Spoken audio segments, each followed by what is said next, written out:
자, 우리는 이 로마서 12장 1절로 2절의 말씀을 가지고 여러 주에 걸쳐서 살펴보고 있습니다.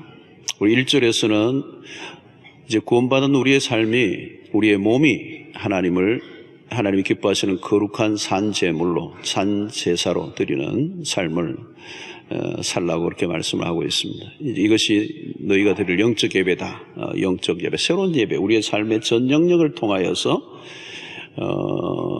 하나님 앞에 우리의 바쳐지는 삶.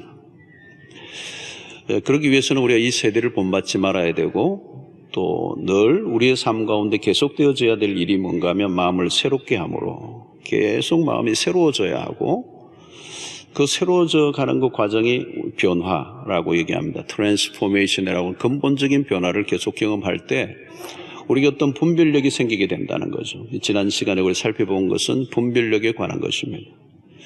왜 분별력이 필요한 것인가 하면 우리의 삶의 선택이 필요하기 때문에, 바른 선택을 해야 되는데 그 선택의 기준은 우리의 생각과 우리의 뜻이 아니고 하나님의 뜻이기 때문에, 그래서 오늘 여기 보면 하나님의 선하시고 기뻐하시고 온전하신 뜻이 무엇인지 분별하도록 하라.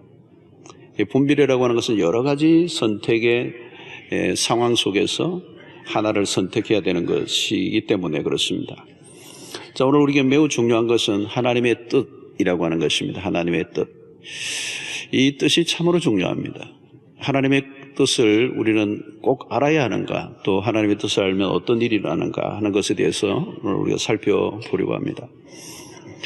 우리가 며칠간 짧은 여행을 해도 우리의 삶의 그 여행이 내 생각과 계획대로 돌아가지 않을 때가 많습니다. 어떤 경우에는 어떤 분은 보니까 김해공항에서 제주도, 서울, 김포공항에서 제주도에 1박 2일로 여행을 계획하고 갔는데, 제주도 공항에서 이 안개가 많이 끼어서 도착을 못하고, 순천인가, 어디 공항에 딴 데로 어디 가서 잠시 도착했다가 또 다시 또 몇 시간 후에 제주도에 내리려고 했는데 이게 또 여의치 못하고, 그러다가 결국은 제주도 못 가고 서울공항으로 다시 돌아왔다는 거죠. 1박 2일은 하기는 했는데 완전히 이제 딴 데서 이제 헤매다가 이제 끝낸 것이죠. 우리 인생의 변수가 참 많습니다. 내 계획대로 안 된다는 겁니다. 인생은 긴 여행이죠. 긴 여행입니다. 1박 2일이 아니고 60년, 70년, 80년, 90년의 생애를 사는데 많은 우리의 계획들을 하지만, 또 새로운 어떤 모색들을 하지만 우리의 생각대로 되지 않을 때가 많습니다. 변수가 많다는 겁니다. 예측하지 못하는 일들이 일어난다는 겁니다. 우리의 삶이 불안한 이유가 거기에 있습니다. 내가 계획도 하고 준비도 하고 여러 가지 많은 작정을 하지만 그게 무산될 때가 많습니다. 잠언 16장 9절의 말씀이 잘 표현하고 있죠. 사람이 마음으로 자기의 길을 계획할지라도 그의 걸음을 인도하시는 이는 여호와시니라. 마음으로 자기 계획을 다 하지만, 코스를 정해놨지만 그 걸음을 인도하시는 분은 하나님이시라는 거예요. 인간의 계획과 이 하나님의 섭리는 언제나 대조를 이룹니다. 성경을 보아도 성경에 나오는 많은 인물들이 자기의 길을 계획하고 가고자 하죠. 야곱이 대표적인 것입니다. 자기의 인생에 많은 계획을 하고 갔지만 결국은 그 모든 것을 주장하시는 분이 하나님이신 것을 이거 한 생애를 통해서 알 수가 있습니다. 그것을 통해서 우리에게 보여주는 것은 하나님의 섭리라는 것이 있고, 그 섭리는 인간이 거스를 수 없다는 것입니다. 인간의 계획은 또한 언제든지 무산될 수 있고, 그러나 하나님의 계획은 인간의 방해에 의해서 무산되지 않는다라고 하는 것을 알려줍니다. 잠언 20장 24절에는 또 다른 말씀이 있죠. 사람의 걸음은 여호와로 말미암나니 사람이 어찌 자기의 길을 알 수 있으랴. 앞에 있는 구절과 비슷한 말씀입니다. 이 말은 결국은 모든 것은 하나님의 통치 아래에 있다. 하나님의 통치 아래에 있다. 우리가 계획을 세워야 하지만 그것보다 더 우위에 있는 것은 하나님의 뜻이다. 하나님의 뜻을 알지 못하면 우리는 하나님의 인도를 받을 수가 없습니다. 성경에서 매우 중요한 원리 중에 하나는 하나님은 우리를 인도하시는 분이라는 것. 그래서 시편 23편에 여호와는 나의 목자시니 내가 부족함이 없다라고 할 때 그 목자는 우리를 푸른 초장 쉴 만한 물가로 인도하시는 분인데, 문제는 그 하나님의 인도를 어떻게 받을 것이냐. 그 인도는 바로 하나님의 뜻을 아는 것으로부터 출발이 되는 것입니다. 자, 하나님은 세상을 만드실 때 그냥 만들지 아니하고 당신의 목적을 가지고 만드셨습니다. 인간을 만드실 때도 목적을 가지고 만드셨습니다. 그리고 우리가 태어난 것도 목적을 가지고 태어났다는 겁니다. 그리고 당신의 그 뜻, 그 목적, 계획을 가지고 우리를 이끌고 계신다는 겁니다. 그래서 아브라함의 생애를 우리가 보아도 창세기 12장부터 22장까지 쭉 지나가는 그 과정을 보면 하나님이 분명한 한 인생에 대한 목적을 갖고 계세요. 거대한 그 아브라함이라는 한 사람을 통해서 구원의 역사를 만들어내시는, 이스라엘이라고 민족을 만들어내시는, 그래서 그것을 통하여 구원을 이루어내시려는 분명한 목적이 있고 계획이 있습니다. 그래서 그것을 불러내시고 그 완벽한 계획 아래 그를 이끌어내시죠. 인간의 모순, 인간의 실패, 인간의 모든 부족이 있어도 결국은 하나님이 그 모든 것을, 하나님의 뜻을 이루어가는 일에 사용하십니다. 이 세상이 아무렇게나 돌아가는 게 아니고 하나님의 뜻을 따라 돌아가고 있다는 겁니다. 그래서 우리가 하고자 하는 일과 하나님의 뜻이 일치되는 것이 매우 중요한데, 만약에 우리의 뜻과 하나님의 뜻이 충돌돼서 엇갈리면 이제 우리의 삶은 굉장히 혼란에 빠지고 오리무중에 빠지는 것입니다. 자, 사람들은 어떻게 내가 살아갈까 이 고민을 참 많이 합니다. 미래가 어떻게 될지 불안하죠. 그래서 점도 치고 무당을 찾는 이유도 사실 불안하기 때문에 그렇습니다. 자신이 걸어가는 길에 대한 확신이 없습니다. 자, 그러나 인생에 대한 고민을 한다고 답이 나온 것은 아닙니다. 사실 오늘 답은 2절에 있는 거죠. 우리의 마음을 날마다 새롭게 함으로 변화를 받아 우리 안에 분별력이 생기면 우리의 믿음의 삶에 매우 그리스도인에게 주어지는 축복은 하나님의 뜻을 알게 된다는 거예요. 하나님의 선하시고 기뻐하시고 온전하신 뜻이 무엇인지 알고 그 뜻을 따라 살아갈 수 있다는 것입니다. 자, 구원의 축복이 바로 그런 것입니다. 이전에는 그냥 열심히 살면 되는 줄 알았습니다. 그러나 이제 우리가 그렇게 살 수가 없어요. 분별력이 생겼기 때문에 그렇습니다. 이전에 우리의 삶의 모습을 잘 한 구절로 표현한 구절이 하나 이사야서에 있는데, 이사야서 49장 4절에 보면 이런 말씀이 있습니다. 내가 헛되이 수고하였으며 무익히 공연히 내 힘을 다하였도다. 우리 과거의 인생의 모습입니다. 헛되이 수고하였다는 겁니다.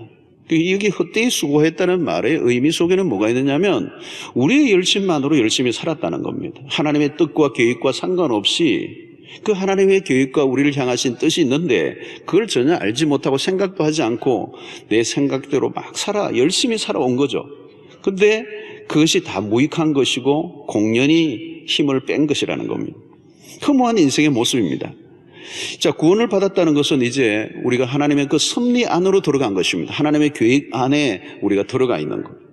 우리는 우연히 태어났다가 살다가 죽을 인생이 아니고 하나님의 영원한 계획 안에 의미 있는 존재로 우리를 부름을 받았다는 것입니다. 그래서 시편 33편 11절에 보니까 여호와의 계획은 영원히 서고, 여호와의 계획은 영원히 선다는 것. 그의 생각은 대대에 이르르다. 인간의 계획은 그냥 오락가락 하는 것입니다. 그 영원하지 않아요. 한순간적인 것입니다. 그 생각이 수시로 바뀌고 무너지고 깨어진다. 그러나 여호와의 계획은 그렇지 않다요. 영원하다는 말은 완전하다는 것입니다. 자, 여러분, 에베소서 5장 16절의 말씀이 16절 10절에 보면 세월을 아끼라, 때가 악하니라. 그러므로 어리석은 자가 되지 말고 오직 주의 뜻이 무엇인가 이해하라. 여기서 어리석은 자는 뭘까요? 주의 뜻이 무엇인지 전혀 상관없이 자기 혼자 열심히 살아가는 사람들이 어리석은 자들이에요. 하나님의 계획이 있는데 자기 그 계획을 따라 살아가다 보면 결국은 위기에 봉착하고 어려움에 휩싸일 수밖에 없고 그 우리의 뜻은 이루어질 수 없는 것입니다. 그래서 하나님의 뜻을 알지 못하고 열심히 사는 것만큼 낭비되는 인생은 없을 것입니다. 그리스도께서 구원을 위해 엄청난 대가를 지불하시고 우리를 구원하셨습니다. 그것이 로마서 1장부터 11장까지 계속한 얘기예요. 그래서 우리를 구원하시고 그 값비싼 대가를 지불하신 이유는 뭐냐? 우리를 구원하신 이후에 우리를 통하여 이 죄로부터 건져내 주셨을 뿐만 아니라 이제 우리를 통하여 하나님의 본래 우리를 만드신 그 목적을 따라 살아가도록, 그 하나님의 의도와 목적을 이해하고 살아가는 거예요. 만약에 이 하나님의 의도와 목적과 계획을 알지 못하고 살면 그건 타락이고 방황이 될 수밖에 없기 때문에 하나님 우리를 건져내시고 우리의 눈을 뜨게 하셔서 나를 향한 하나님의 놀라운 계획이 있구나, 목적이 있구나, 이것을 깨닫는 것이 바로 우리의 구원의 선물입니다. 저는 이 은혜가 여러분들 모두에 있게 되기를 주의 이름으로 축원합니다. 내가 살아야 될 이유가 이거구나, 내 삶의 목적이 이거구나, 나를 향하신 하나님의 뜻이 이거구나라고 하는 것을 깨닫는 거예요. 깨닫는 거. 이전에 우리의 어려움이 무엇이었습니까? 무엇을 위해 살아야 할지 정확하게 알지를 못하는 겁니다. 학교를 졸업하고 직장을 가고 돈을 벌고 출세를 하고 있지만 그게 도대체 궁극적인 목적이 뭐냐는, 그건 수단이거든요. 그 직업을 가지는 것, 어떤 전공을 선택하는 것, 다 그건 수단에 불과하고 그것을 통하여 뭘 해야 될 것인지에 대한 궁극적인 목적을 정확하게 발견하지 못하니까 자꾸 뭔가 허무함이 찾아오고 이 낙심이 찾아오고 만족과 기쁨이 없는 것이죠.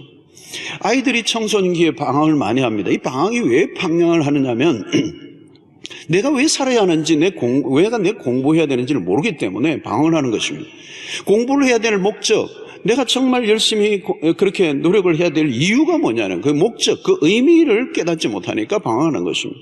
요즘 아이들에게 너 왜 학교 가냐 물으니까 엄마가 가라고 해서 간다. 꿈이 뭐냐? 여러분들 자녀들에게 한번 물어보세요. 꿈이 뭐냐 물으면요, 없대요. 전혀 없대요. 생각해 본 바가 없대요. 그러니까 내가 왜 살아야 되는지에 대한 존재론적인 질문에 대한 답을 못하는 거예요.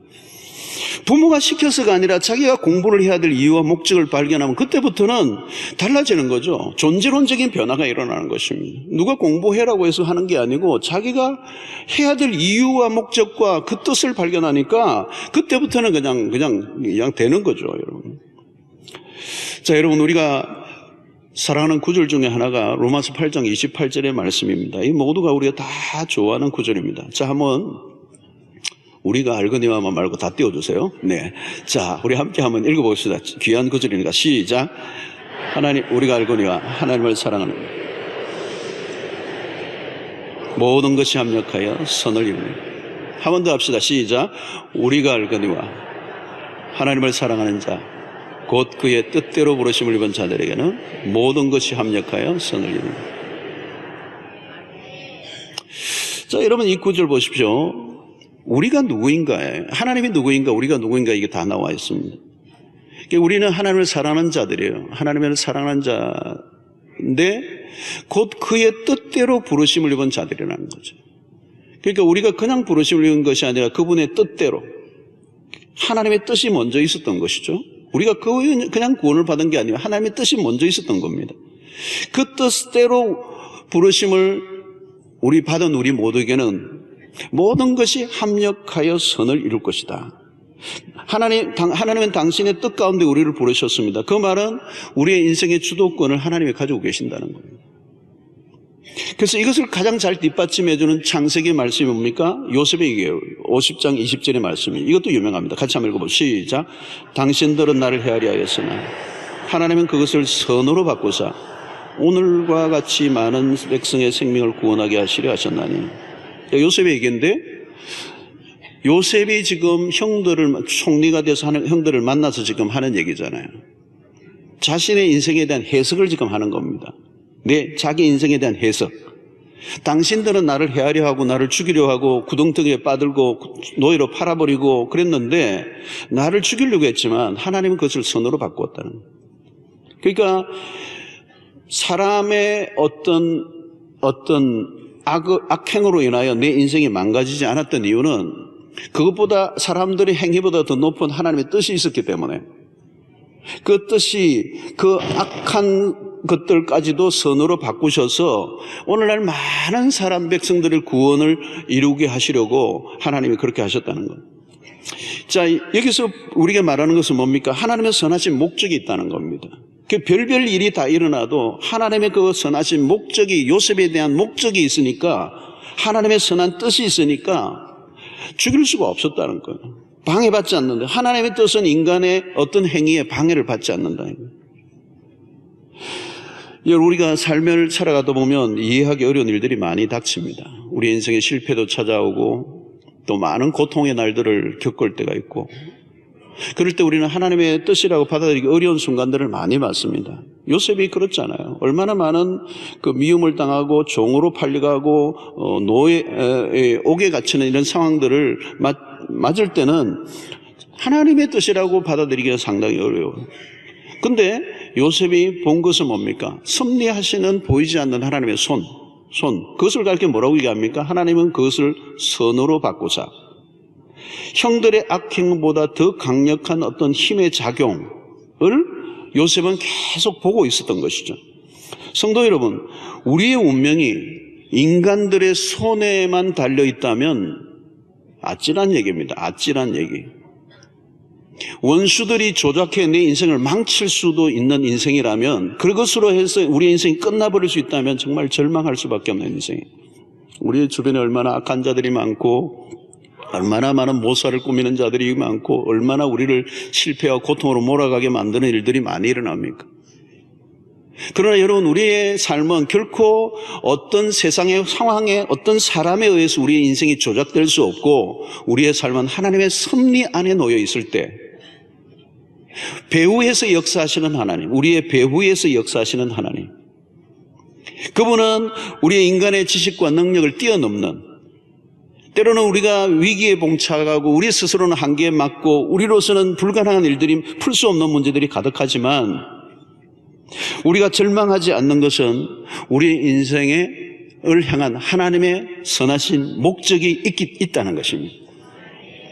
우리가 힘들어도 최종지 목적지까지 갈 수 있는, 인내할 수 있는 힘은 뭐냐면, 내 인생은 하나님의 거대한 손길 안에 있다라고 하는, 하나님의 계획 속에 내가 담겨 있다는 사실. 여러분, 하나님의 목적을 이루어내시는 일에 완전하신 분이라는 겁니다.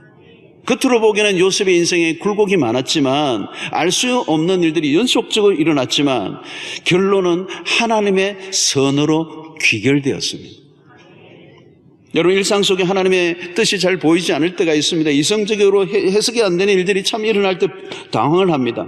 우리에게 질병이 있어서 우리에게 고통을 주기도 하고요. 때로는 여러 가지 실패와 사고들이 일어날 때 혼란에 빠집니다. 현실은 우리의 기대와 우리가 바라는 대로 돌아가지 않지만, 우리가 확인해야 되는 것은 지금 잘 되고 잘 안 되고의 문제가 달려 있는 것이 아니라, 지금 내 삶이 하나님의 뜻 안에 있는가라고 하는 것입니다.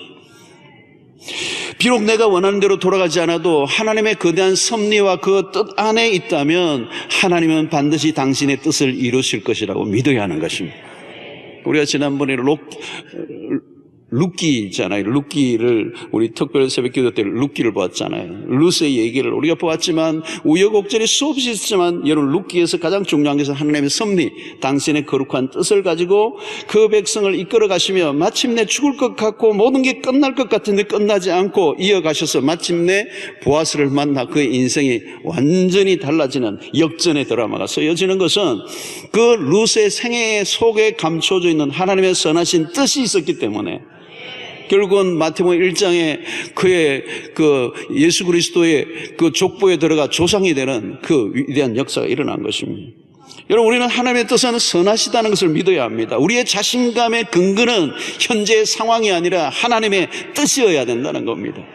우리의 뜻보다 하나님의 뜻이 이루어져야 합니다. 잠언 19장 21절에 보면, 사람의 마음에는 많은 계획이 있어도 오직 여호와의 뜻만이 완전히 서리라. 우리의 뜻은 얼마든지 실패할 수 있습니다. 어쩌면 우리의 계획은 실패해야 합니다. 그러나 내 계획대로 되지 않고 모든 것이 실패한다 할지라도 낙심하지 말아야 할 것은, 하나님의 뜻이 이루어지는 것이 우리의 인생의 최선이기 때문에 그렇습니다. 자, 문제는 뭐냐면, 하나님의 뜻보다 우리의 뜻이 강할 때의 문제입니다. 간혹 우리의 뜻이 너무 강해 하나님의 뜻을 따라 살아가지 못할 때가 있습니다. 항상 우리의 욕망이 문제죠.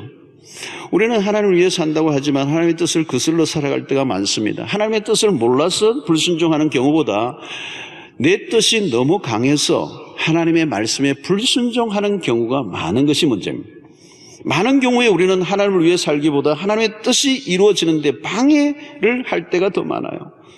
주님이 어느 날 십자가에서 죽으셔야 할 것을 아시고 이제 십자가를 목전에 두고 제자들에게 십자가에 죽으시고 사흘 만에 다시 살아날 것에 대한 얘기를 하시자 베드로가 갑자기 돌변을 합니다. 마태복음 16장을 보면 22절에 베드로가 예수를 붙들고 항변하여 이르되 주여 그리 마옵소서. 이 그리 마옵소서 말은 십자가에 죽는 일이 있어서는 안 된다는 얘기. 이 일이 결코 죽게 미치지 아니하리이다. 여러분, 십자가에 죽으시는 일은 하나님 아버지의 거부할 수 없는 뜻입니다. 아들이 이 세상에 오신 유일한 목적입니다.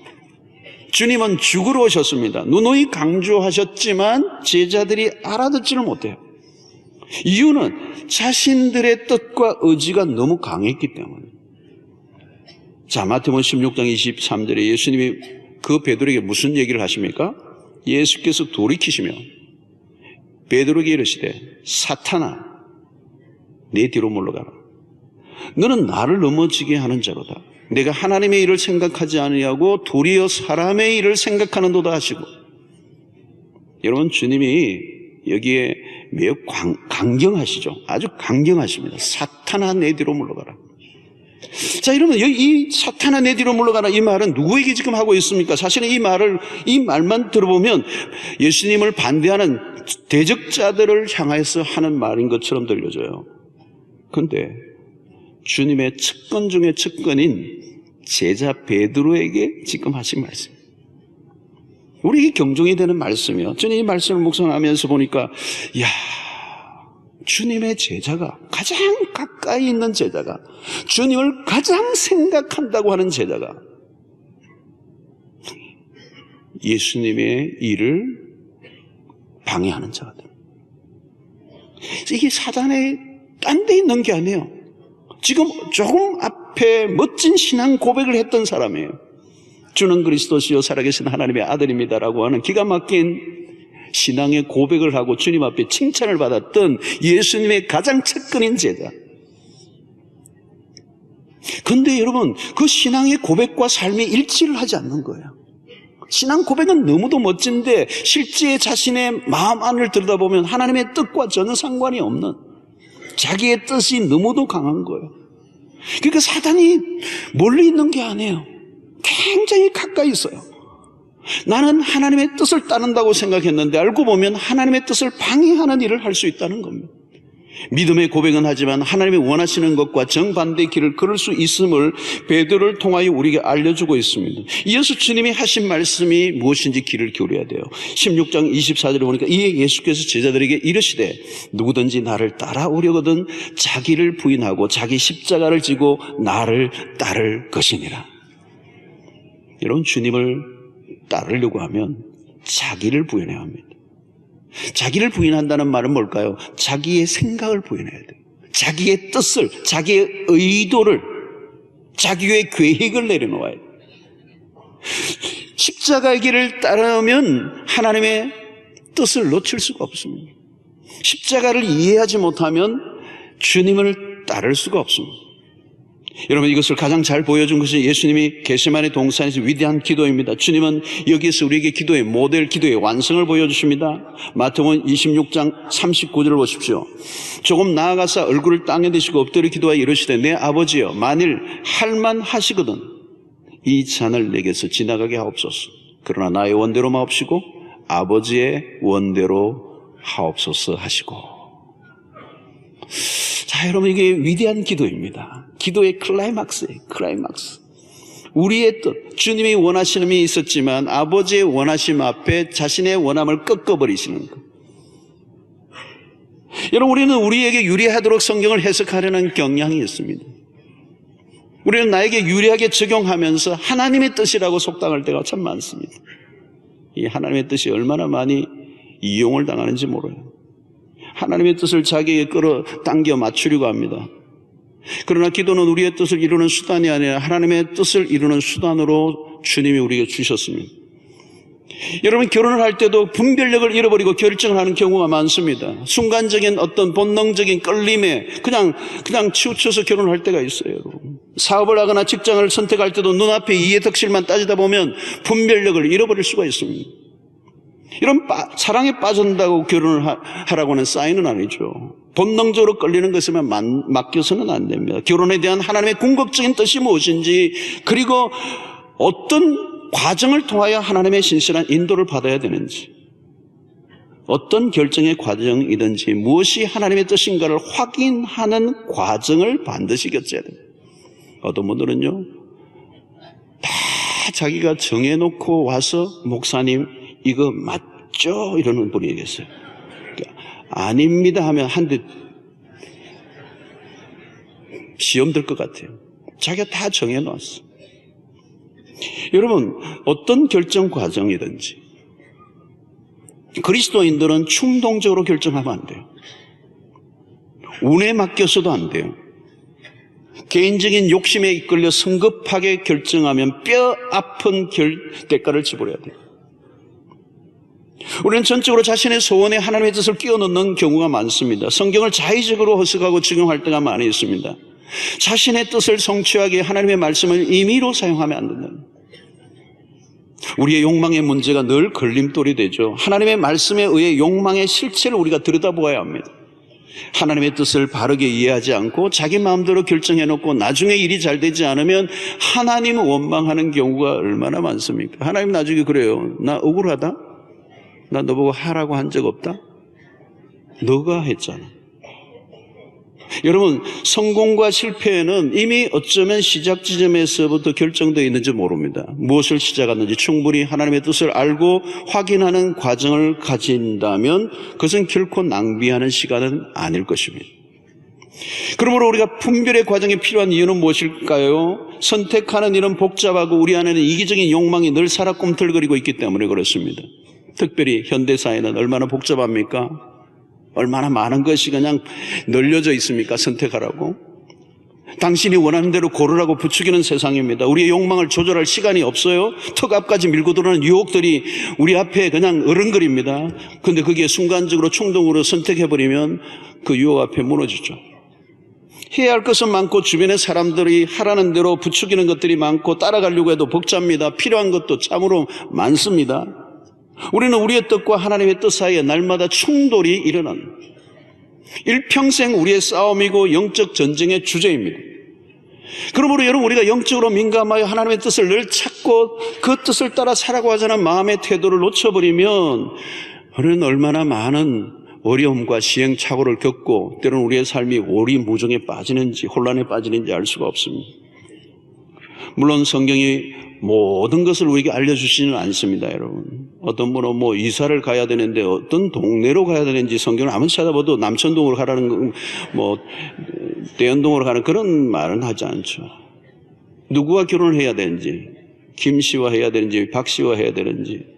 중요한 것은 디테일하게 모든 걸 알려주지 않지만 하나님을 뜻을 알고자 하는 태도를 놓치지 않아야 합니다. 어떻게 하면 하나님의 뜻을 따라 살 것인가를 항상 생각하고 살아가는 겁니다. 이런 부부가 오랫동안 같이 살다 보면 상대가 무엇을 원하는지 말을 하지 않아도 압니다. 예수를 오랫동안 믿고요, 하나님의 말씀을 묵상하고 기도 생활을 하다 보면요, 나도 모르게 우리 안에 어떤 분별력이 생겨요. 이런 부부간에도 그렇잖아요. 싫어하는 게 뭔지, 좋아하는 게 뭔지, 기뻐하는 게 뭔지 알잖아요. 우리 주님이 뭘 기뻐하는지, 주님이 뭘 의도하시는지, 신앙생활을 건강하게 정상적으로 하면서 세월이 흐르면 흐를수록 하나님의 뜻이 무엇인지 저절로 분별력이 생겨요. 그래서 신앙이 성장하면 내가 옛날에 그 잘못된 판단과 결정을 내렸던 것들이 보이는 거잖아요. 내가 영적으로 깨어나지 못하고 영적으로 성장하지 못했을 때 내가 저런 많은 실수들을 했구나. 이제는 하지 않아야지 라고는 분별력이 생기는 것이고, 하나님의 말씀을 계속 묵상하고 주님과 교제를 하다 보면 주님 앞에서 내가 어떻게 살아야 될 것인지에 대한 감각, 영적인 감각, 영적인 분별력이 저절로 생기는 것입니다. 그래서 하나님의 뜻이 무엇인지에 대해서 눈이 저절로 열리게 되는 겁니다. 이제는 구약시대처럼 기도원같이 양털을 그냥 물로 붓고 해가 막 그걸 말리고 적시고 하는 그런 뜻의 과정은 구약시대에 했던 겁니다. 신약의 시대는 이미 성령이 우리 가운데 오시고 우리에게 모든 성도들에게 성경이 다 알려져 있고 가르치고 또 배울 수 있는 기도 많아지면서 우리에게 분별력이 생기게 돼 있어요. 하나님의 뜻이 점점 더 명확해졌습니다. 성경 공부를 하고 훈련을 받고 신앙생활을 하고 사랑방에 들어서 하나님의 말씀을 공동체의 성도들과 함께 나누다 보면 우리의 삶에 자동적으로 영적인 분별력이 생기며 하나님의 기뻐하시고 선하시고 온전하신 뜻이 무엇인지 알게 되는 것입니다. 하나님의 뜻을 알고 그 찾는 태도를 가지면 가질수록 우리의 삶의 혼란과 시행착오를 죽일 수가 있습니다. 하나님을 신뢰하고 하나님과 함께 동행의 삶을 사는 가운데 하나님의 뜻을 점점 더 깊이 알아가는 그 삶이 우리의 인생의 최상인 줄로 믿습니다. 그래서 이 분별력을 가지는 것, 그 분별력이 하나님의 뜻을 안다는 것은 우리의 신앙의 핵심적인 주제는 핵심적인 주제. 자, 그러면 이 하나님이 누구이신지를 알아갈 때 하나님의 뜻이 저절로 드러나는, 이미 성경을 보면 우리가 어떤 것은 하나님의 뜻이 무엇인지를 잘 모를 때가 있지만 이미 하나님의 뜻이 무엇인지 성경에 정확하게 드러난 말씀들이 많이 있어요. 자, 데살로니가전서 5장 16절 18절이 대표적인 것입니다. 자, 이거 유명한 구절입니다. 함께 읽어보겠습니다. 시작. 항상 기뻐하라. 쉬지 말고 기도하라. 범사에 감사하라. 이것이 그리스도 예수 안에서 너희를 향하신 하나님의 뜻이니라. 자, 여러분 여기 보십시오. 얼마나 분명합니까? 항상 기뻐하라, 쉬지 말고 기도하라, 범사에 감사하라. 이것이 그리스도 예수 안에서 너희를 향하신 하나님의 뜻이니라 그랬어요. 하나님의 뜻이 무엇인지 잘 모르겠다. 여기는 분명해요. 자, 바울이 우리에게 이 말씀을 주시는데 이 말씀이 명령형이에요. 명령형. 항상 기뻐하라는 거. 자, 여기서 이 명령형으로 주신 의도는 뭘까요? 우리의 삶이 항상 기뻐할 수 없고 범사에 감사하기 어려운 상황들이 펼쳐진다는 의미가 들어있어요. 늘 기뻐할 수 있는 환경이라면 항상 기뻐하라고 하실 이유가 없습니다. 감사할 것이라고는 찾아볼 수 없지만 그 가운데서 범사에 감사하라. 우리의 뜻대로 돌아가지 않아도 하나님의 말씀을 붙들어야 합니다. 나는 하나님의 뜻이라고 생각하고 살아왔는데 현실은 전혀 다른 길로 갈 때 헷갈리죠. 과연 이것이 하나님의 뜻인가? 하나님의 뜻은 때로는 우리의 삶의 잔혹한 경험일 수도 있습니다. 여러분, 아브라함이 이삭을 바치는 사건이 바로 그것이죠. 백세에 낳은 아들, 눈에 넣어도 아프지 않을 사랑스러운 그 아들 이삭을 모리아의 제단에 번제로 바쳐라. 이해가 됩니까? 하나님의 뜻이 얼마나 가혹합니까?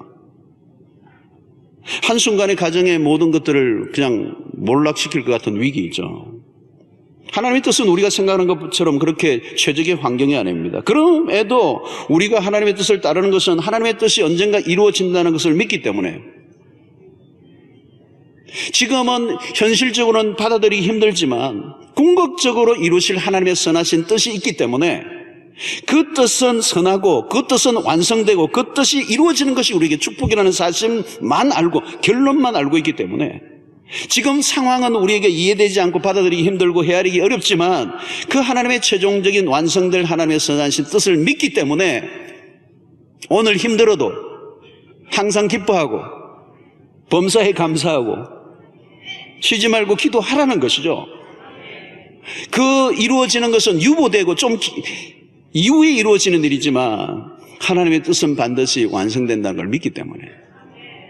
성도 여러분, 우리가 가는 길은 우리가 다 모릅니다. 우리의 길은 하나님만 아십니다. 욥기 23장 10절의 말씀이죠. 그러나 내가 가는 길을 그가 아시나니. 우리는 몰라요. 그만 아세요. 그가 나를 단련하신 후에는 내가 순금같이 나오리라. 바울도 마찬가지죠. 그의 육체 찌르는 가시로 인해 고통을 당했습니다.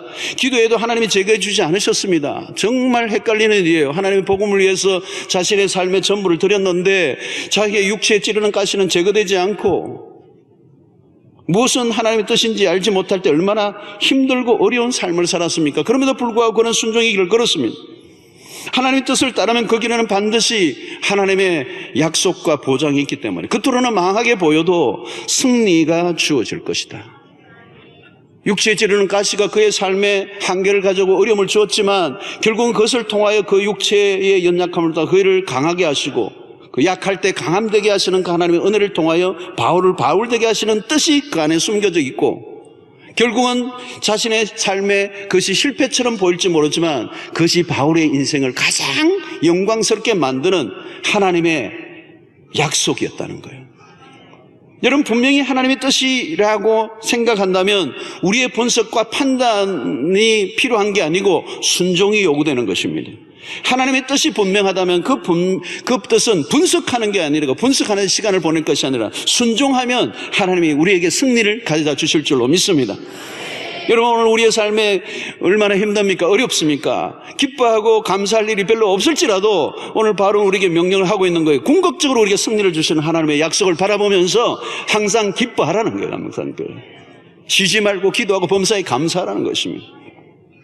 자, 또 하나 우리는 복음 전개에 대한 명확한 성경의 하나님의 뜻이 있습니다. 요한복음 6장 39절로 40절의 말씀입니다. 나를 보내신 이의 뜻은 내게 주신 자 중에 내가 하나도 잃어버리지 아니하고 마지막 날에 다시 살리는 이것이니라. 내 아버지의 뜻은 아들을 보고 믿는 자마다 영생을 얻는 이것이니 마지막 날에 내가 이를 다시 살리리라 하시니라. 주님이 명확하게 이해하고 있는 것은 하나님의 뜻이 무엇인지를 알고 있었습니다.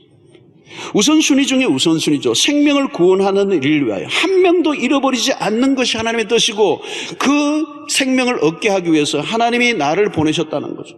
자, 여러분 이것은 오늘 우리에게 어떤 의미가 있습니까? 생명을 구원하는 이 일이야말로 성경 전체에서 우리에게 주는 하나님의 궁극적인 뜻 중의 뜻이라는 거예요. 그리스도가 세상에 오신 목적은 우리가 어떻게 살아야 될 것인가에 답이 됩니다. 다른 것보다 우선되는 것은 복음 증거를 통한 구원의 역사에 우리를 부르셨다는 사실이에요.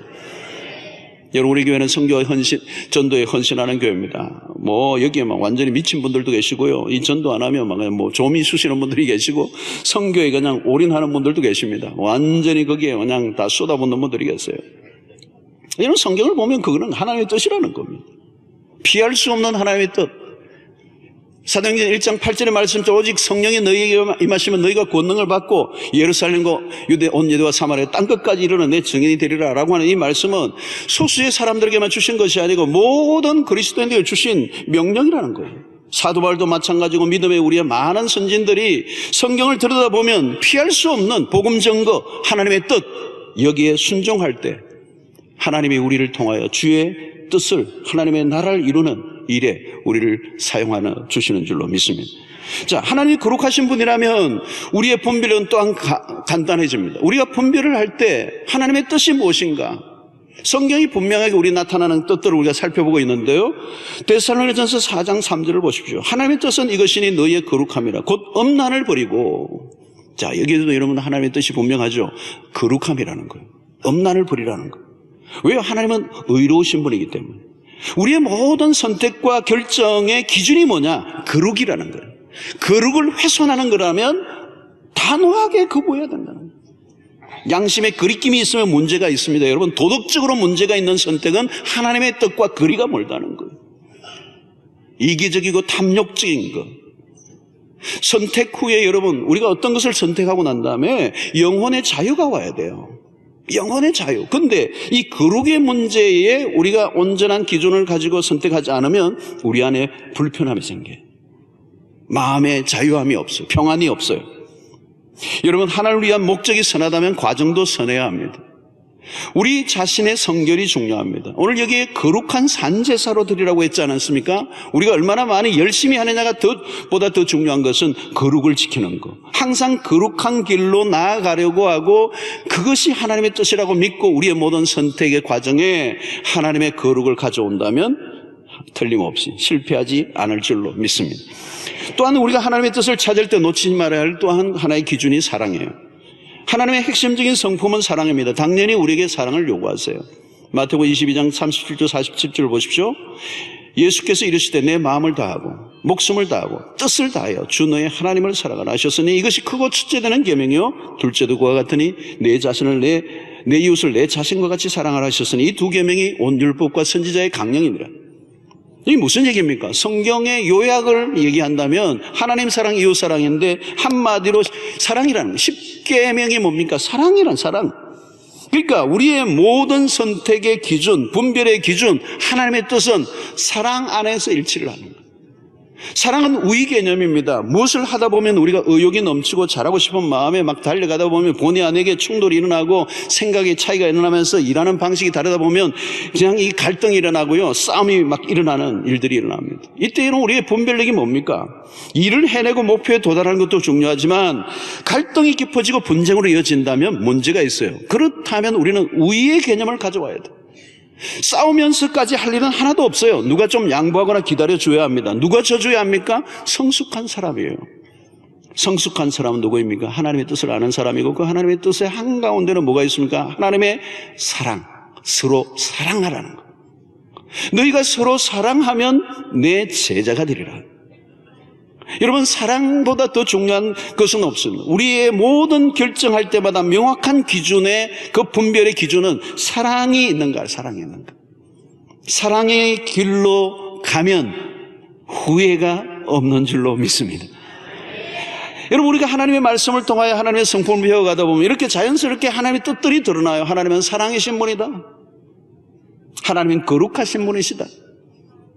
하나님은 우리의 생명을 구원하시러 오신 분이시다 라고 하는 이런 거대한 뜻, 성품을 발견하다 보면 하나님의 거룩하신 뜻이 드러나게 되어 있어요. 여러분, 우리의 인생 가운데 매우 중요한 것은 결국은 우리의 열심과 우리의 계획이 아니라 하나님의 뜻 안에 들어가고 그 뜻에 복종하는 삶을 살 때 우리의 인생은 하나님의 뜻 안에서 완성되는 줄로 믿습니다. 자, 여러분, 마태복음 7장 21절의 말씀이죠. 나더러 주여 주여 하는 자마다 다 천국에 들어갈 것이 아니요. 오늘 우리 대표하시는 우리 장로님 이 기도에 이 구절이 들어갔어요. 의미 있는 구절이죠. 주여 주여 하는 자마다 다 천국에 들어갈 것이 아니요. 다만 하늘에 계신 내 아버지의 무엇대로요? 뜻대로 행하는 자라야 들어가리라. 여러분, 누가 얼마나 열심히 사느냐, 얼마나 잘났느냐, 얼마나 성공했느냐, 그건 중요하지 않아요, 여러분. 우리의 삶은 우리에 의해서 결정되는 게 아닙니다. 하나님의 뜻에 모든 게 달려있어. 왜 지금도 하나님이 나를 살려두셨는지를 깨닫는 순간 내 삶을 향한 하나님의 뜻을 알게 되는 거예요. 여러분, 하나님의 뜻을, 내 삶을 향한 하나님의 뜻을 알게 될 때 비로소 나는 삶에 의미가 있고 살 의욕이 생기고 그 뜻이 분명하면 어떤 일이 일어나도 내가 불안하지 않아요. 두렵지 않아요. 왜? 그 하나님의 뜻이 이루어지기 때문에. 여러분, 매 순간 우리는 무엇을 하든지 하나님의 뜻이 무엇인지 알려고 애를 쓸 수 있게 되기를 바랍니다. 그러면 하나님이요, 다양한 방법을 통하여 당신의 뜻을 알려주실 것입니다. 말씀을 읽는 가운데도요, 하나님이 알려주시고요, 이런 설교를 듣는 가운데도 알려주시고요, 기도하는 가운데 하나님의 음성을 들려주시고요, 대화 가운데 그리스도인들끼리 모여서 대화하는 가운데 그냥 하나님께서 그 지체들의 말들을 통하여 하나님이 뚜렷하게 알려주시고요, 다양한 방법으로 성령께서 내 마음 안에 어떤 감동을 주시고 깨닫게 해주심으로 말미암아 알게 하시고 하나님의 뜻을 알려주십니다. 우리는 긴 여정에, 인생의 여정에 별일이 다 일어나죠. 이해하기 어렵고 힘들고 받아들이기 힘든 일들이 수없이 일어납니다. 그러나 그 어떤 것도 우연은 아니에요. 그 안에 하나님의 뜻이 숨어 있습니다. 이 하나님의 섭리와 선하신 계획 바깥에서 일어나는 일은 하나도 없습니다. 무슨 일이 일어난다 할지라도 여러분 놀라지 마십시오. 두려워하지 마십시오. 우리의 계획은 실패할지라도 하나님의 뜻은 승리합니다. 하나님이 결국 당신의 목적을 이루어내십니다. 그러므로 오늘 우리의 삶이 그 하나님의 뜻 안에서만 행하기만 한다면 백전, 백승, 승리는 보장되어 있음을 믿습니다. 왜 불안하십니까? 내 계획이기 때문에 불안한 것입니다. 내 열심이기 때문에 불안한 것입니다. 내 열심이 중요한 게 아니에요. 내 계획이 중요한 게 아닙니다. 내 계획이 하나님의 뜻에 일치를 해야 합니다. 오늘 무엇을 하든지 하나님, 이것이 과연 하나님의 뜻입니까? 이 질문 앞에 평안이 오고 기쁨이 오고 확신이 오고 말씀에 대한 분명한 응답이 있다면 두려워하지 마십시오. 그 길을 가십시오. 하나님이 그 일을 이루실 것입니다. 별별 변수가 일어나도 상관없습니다. 이해하기 어려운 일들이 닥쳐도 낙심하지 마십시오. 하나님께서 그 일을 완성해 가신다는 이 확신 아래 승리하는 여러분들 되시기를 주의 이름으로 축원합니다.